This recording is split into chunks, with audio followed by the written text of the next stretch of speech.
Bonjour, Claudie Kéna du Bonheur. Vous m'entendez? Pour atteindre les objectifs de la stratégie nationale et on a les documentations qu'on a distribuées, donc il y a des définitions de chaque type de projet. Donc pour un projet qui ont été développés par la facilité URED. Donc pour ce qui est de la typologie. En ligne de ma collègue qui a eu un empêchement, Dr Andrianina, et elle va faire un peu le point sur les objectifs de l'étude et de la méthodologie avant qu'on ne puisse avancer avec la pause café tellement attendue. Un instant. En fin de compte, aussi fournir des recommandations pour une meilleure intégration des objectifs RED pour les financements non alignés et à rediriger les investissements dans les activités durables. Et ceci, et c'est ce que nous allons faire aujourd'hui. Je propose qu'on prenne la pause café et on va enchaîner avec justement tous les résultats de cette cartographie qui identifiait les flux vertes et grises dans le contexte des financements internationaux et nationaux de la RDC. Merci. La parole à Dr Andrianina. De 1040 millions de dollars.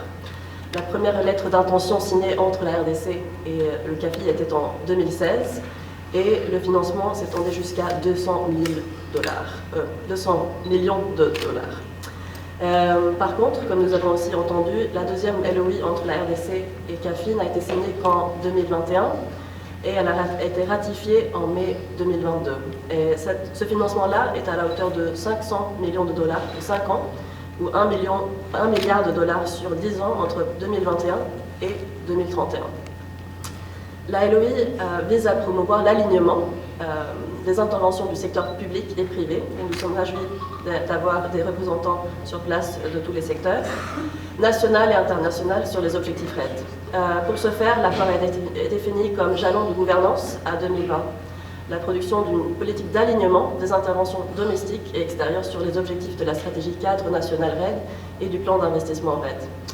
Elle définit les modalités d'alignement des financements domestiques et internationaux à la RED, ainsi que l'intention du gouvernement de la RDC d'explorer le potentiel de diverses options de mobilisation des contributions domestiques pour financer à plus long terme la mise en œuvre des éléments de sa stratégie cadre nationale RED et le plan d'investissement.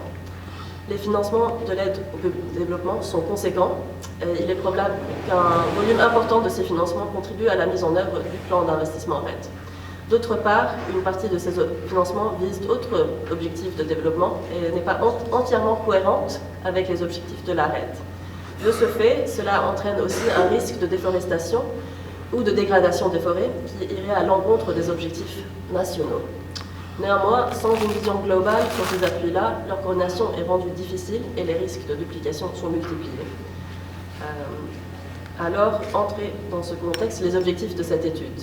Donc, fournir à la RDC les outils de préparation d'une politique d'alignement des interventions domestiques et extérieures sur les objectifs de stratégie cadre nationale RED et du plan d'investissement RED. Cela inclut de cartographier les flux financiers liés à l'utilisation des terres de tous les secteurs identifiés comme essentiels pour liés.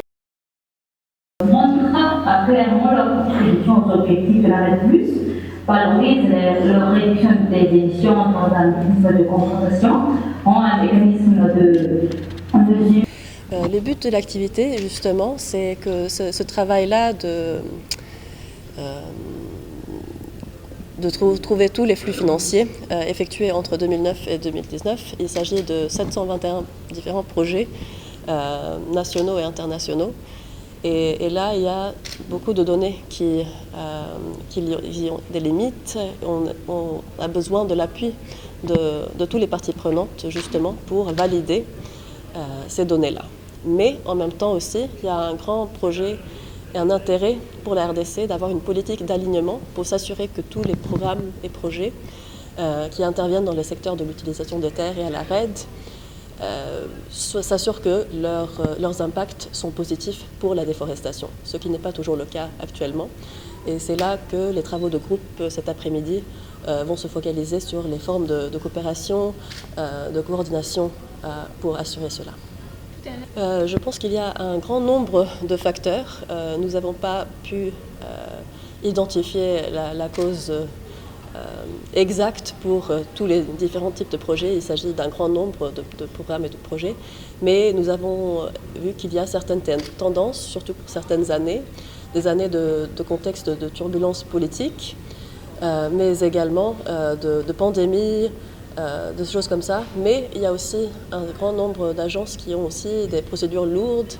Il y a des facteurs où ce n'est pas possible justement de lancer un programme lorsqu'il était conçu et prévu.